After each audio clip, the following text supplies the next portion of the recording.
Sabarmati online classes में आप सभी का स्वागत है। कक्षा 12 के रसायन विज्ञान का हमारा चौथा चैप्टर है रासायनिक बलगतकी। चलिए समझते हैं रासायनिक बलगतकी होती क्या है।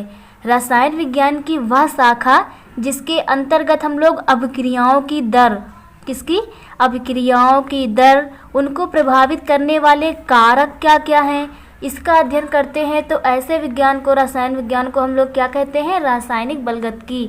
रसायन विज्ञान की वह शाखा जिसमें हम अभिक्रिया की दर को, अभिक्रिया को प्रभावित करने वाले कौन कौन से कारक हैं, इसका अध्ययन करते हैं, तो उसे हम लोग कहते हैं रासायनिक बलगतकी। रासायनिक बलगतकी चैप्टर है, ये पेपर की दृष्टि से कक्षा 12 के लिए बहुत ही इम्पोर्टेंट है।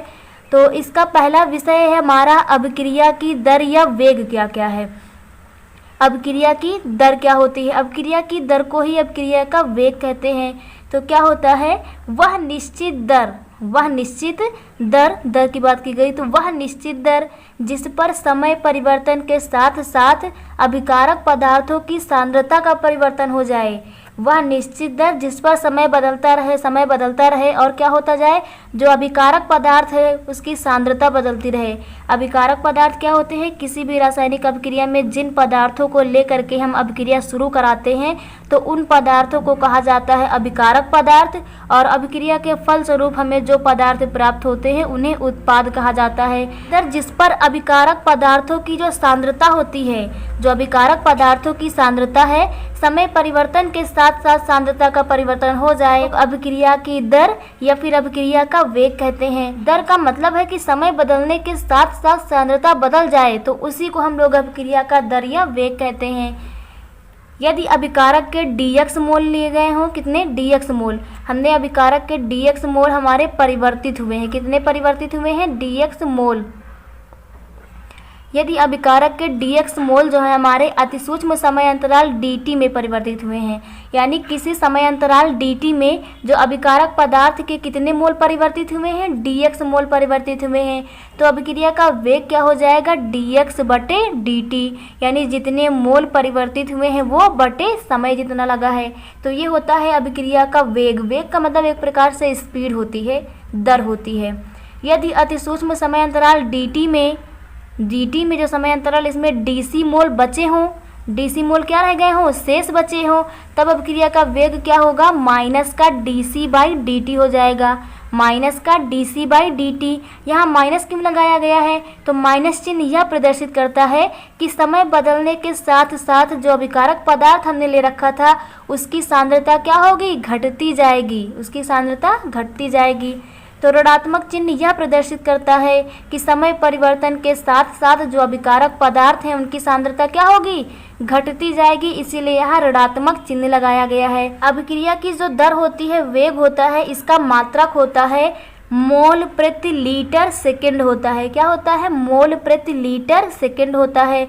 मोल प्रति लीटर सेकंड की जगह पर हम लोग समय को मिनट में भी व्यक्त कर सकते हैं, तो इसका दूसरा मात्रक बनेगा मोल प्रति लीटर मिनट होगा, और मोल प्रति लीटर को हम लोग वायुमंडल कहते हैं। तो यदि अभिक्रिया की दर किसी गैसीय अभिक्रिया के लिए हो तो वहाँ मात्रक हम लोग लिखते हैं वायुमंडल प्रति सेकंड लिखते हैं, और यदि समय को मिनट में व्यक्त करना हो तो वायुमंडल प्रति मिनट व्यक्त करते हैं।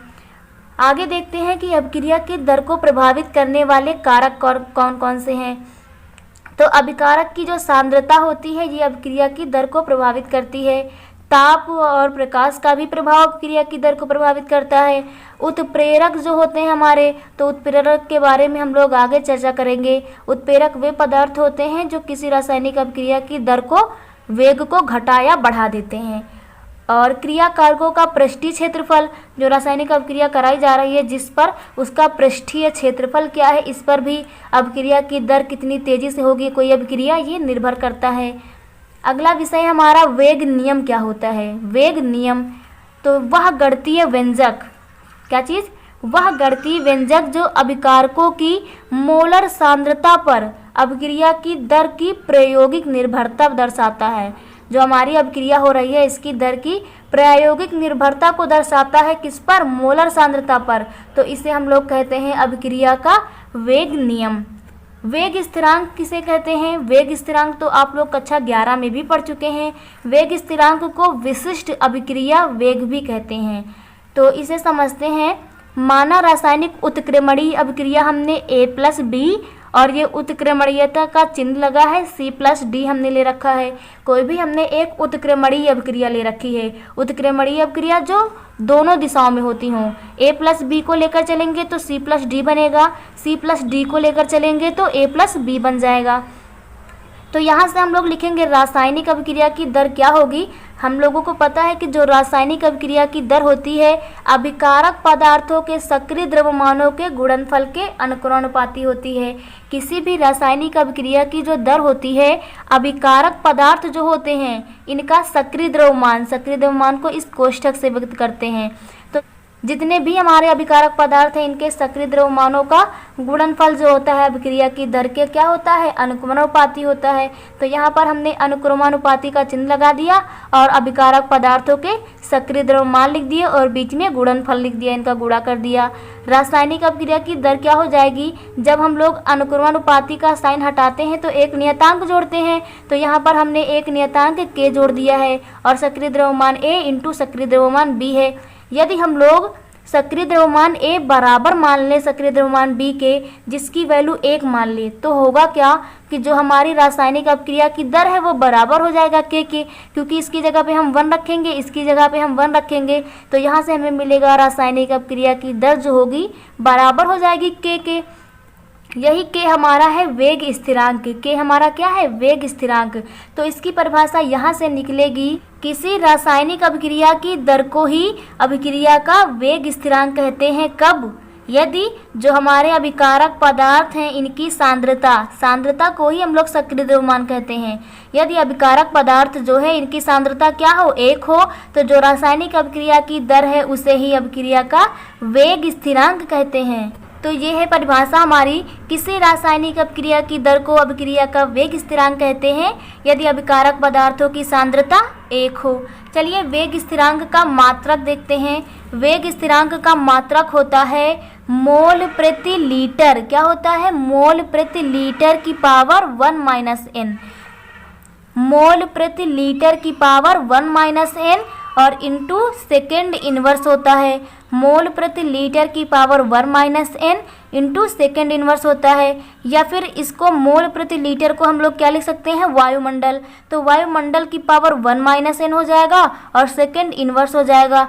आगे देखते हैं अभिक्रिया की आणविकता क्या होती है। तो हम लोगों ने अभिक्रिया की दर को देख लिया है और वेग नियम देख लिया है, वेग स्थिरांक देख चुके हैं। अब देखते हैं अभिक्रिया की आणविकता क्या होती है। आणविकता तो ये एकदम सिंपल है कि कोई भी रासायनिक अभिक्रिया कराई जा रही है तो उसमें अभिकारक के जितने भी अणु भाग लेंगे, अभिकारक के जितने भी अणु भाग लेंगे उनका जो योग होगा उसे अभिक्रिया की आणविकता कहते हैं। किसी रासायनिक अभिक्रिया में भाग लेने वाले अभिकारक अणुओं की कुल जो संख्या होती है उसे ही हम लोग अभिक्रिया की आणविकता कहते हैं।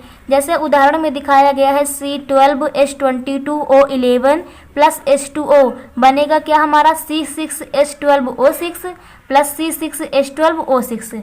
तो ये हमारा चीनी का सूत्र है। जब चीनी को जल में घोला जाता है तो हमारा ग्लूकोज और फ्रक्टोज बनता है। क्या बनता है? हमारा ग्लूकोज बनता है और हमारा फ्रक्टोज बनता है। इस अभिक्रिया की आणविकता कितनी होगी? तो जितने इसके अभिकारक अणु होंगे उनकी कुल संख्या। तो इसमें कितने अभिकारक हैं? एक हमारा चीनी है और दूसरा हमारा जल है। तो 1 + 1 कुल का मतलब योग, तो कितना हो जाएगा हमारा? 2। तो आणविकता हमारी कितनी आ जाएगी? 2। इसके बाद अगला विषय है हमारा अभिक्रिया की कोटि। तो जिस प्रकार से अभिक्रिया की दर बहुत इंपॉर्टेंट है उसी प्रकार से अभिक्रिया की कोटि भी अत्यंत इंपॉर्टेंट है बोर्ड पेपर के लिए। ये क्या होता है?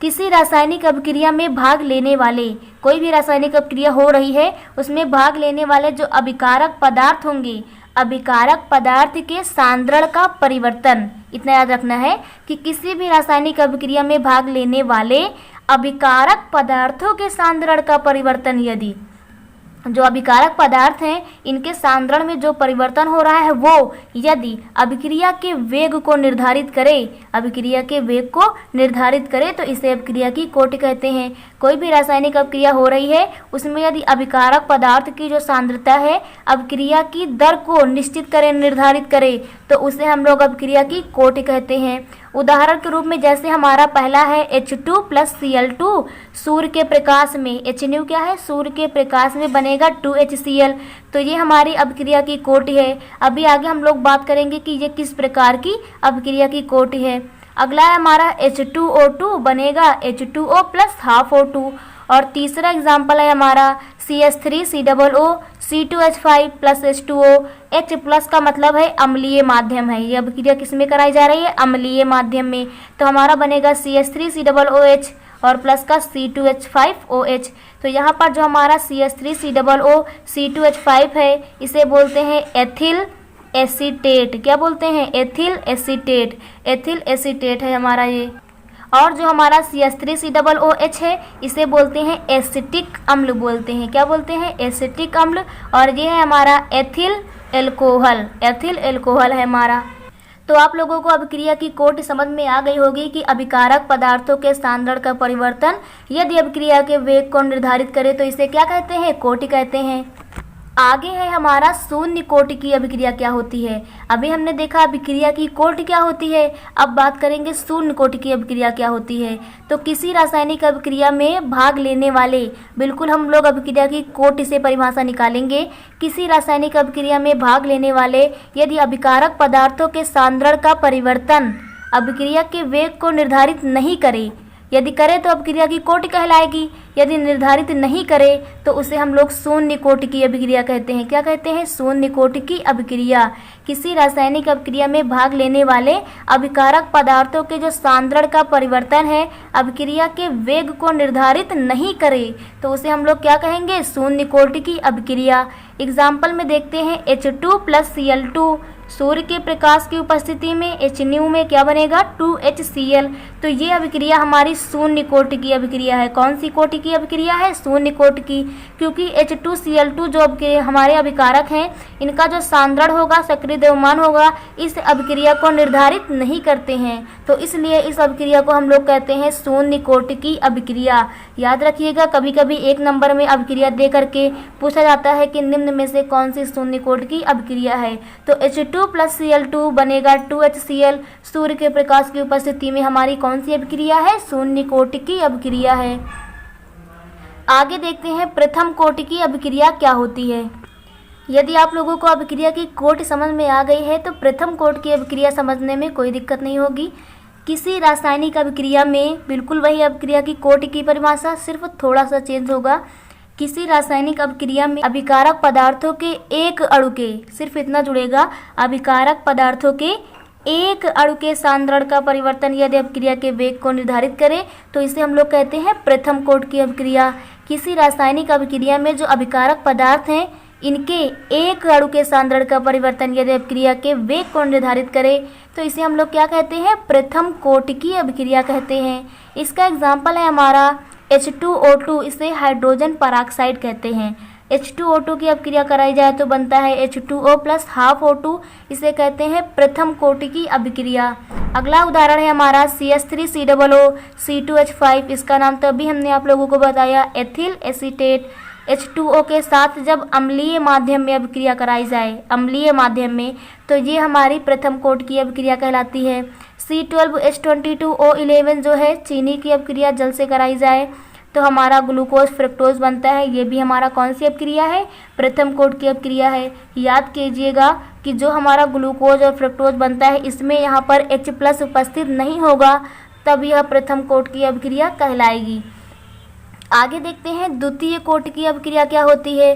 द्वितीय कोटि की अभिक्रिया, किसी रासायनिक अभिक्रिया में अभिकारक पदार्थों के 2 अणु का, सिंपल है एकदम सा, बिल्कुल सिर्फ यहाँ पर 2 अणु जुड़ जाएंगे। तो किसी रासायनिक अभिक्रिया में अभिकारक पदार्थ जो हैं उनके यदि 2 अणु के सांद्रण का परिवर्तन अभिक्रिया के वेग को निर्धारित करे तो इसे हम लोग क्या कहेंगे, द्वितीय कोटि की अभिक्रिया कहेंगे। उदाहरण है हमारा जैसे एसिटिक अम्ल CH3COOH की अभिक्रिया जब एथिल अल्कोहल के साथ कराई जाती है तो हमारा एथिल एसीटेट बनता है। क्या बनता है? एथिल एसीटेट बनता है और जल बनता है। तो ये हमारी है द्वितीय कोट की अभिक्रिया। अगला एग्जाम्पल है, जब चीनी की अभिक्रिया जल के साथ कराई जाए तो ग्लूकोज फ्रक्टोज बनता है। ये हमारी द्वितीय कोट की अभिक्रिया कहलाएगी जब ये अम्लीय माध्यम में होगा।